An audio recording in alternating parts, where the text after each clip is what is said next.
नमस्कार साथियों, मैं आज आपके लिए लेकर आया हूँ BA पार्ट 2 सेमेस्टर 3 की सब्जेक्ट हिंदी साहित्य रीतिकालीन काव्य थर्ड सेमेस्टर एग्जाम के लिए इम्पोर्टेंट क्वेश्चन विद आंसर, परीक्षा की दृष्टि से अत्यंत महत्वपूर्ण प्रश्न उत्तर।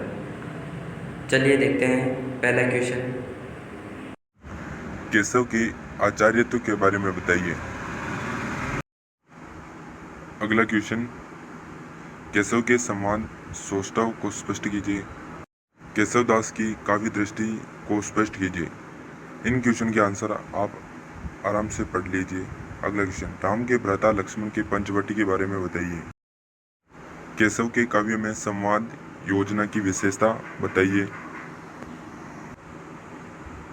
हमने पहले केशव दास के बारे में पढ़ा था, अब बिहारी जी के बारे में पढ़ेंगे। बिहारी की बहुज्ञता को समझाइए। बिहारी की काव्य कला को स्पष्ट कीजिए। ये क्वेश्चन आप आसानी से पढ़ लीजिए। अगला क्वेश्चन, बिहारी की काव्य में प्रकृति चित्रण विषय पर टिप्पणी कीजिए। नेक्स्ट क्वेश्चन,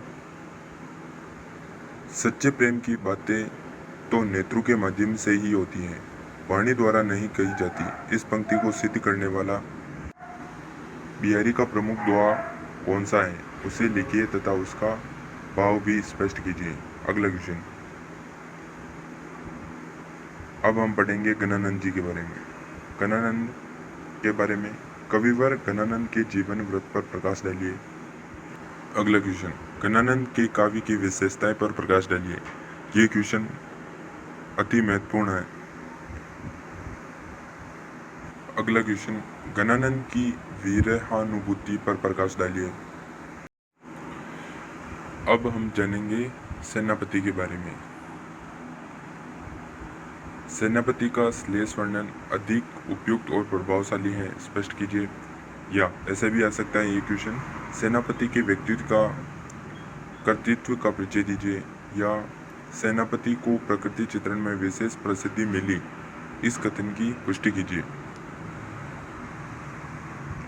अगला क्वेश्चन, सेनापति के काव्य में ऋतु वर्णन का संक्षेप में परिचय दीजिए।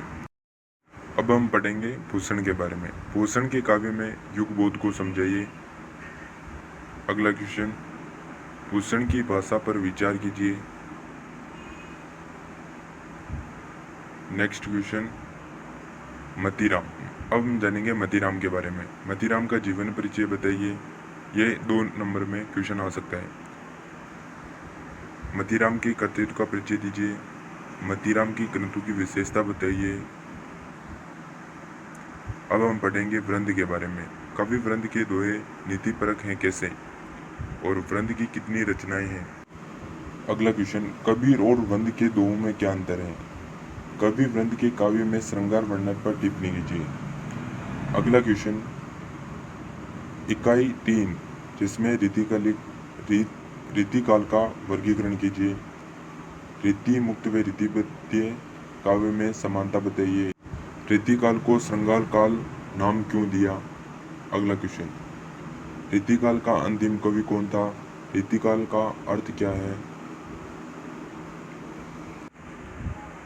धन्यवाद साथियों, वीडियो को पूरा देखने के लिए। आप इस चैनल को सब्सक्राइब, लाइक एंड शेयर कीजिए, जिससे आपको अन्य सूचना मिलती रहे।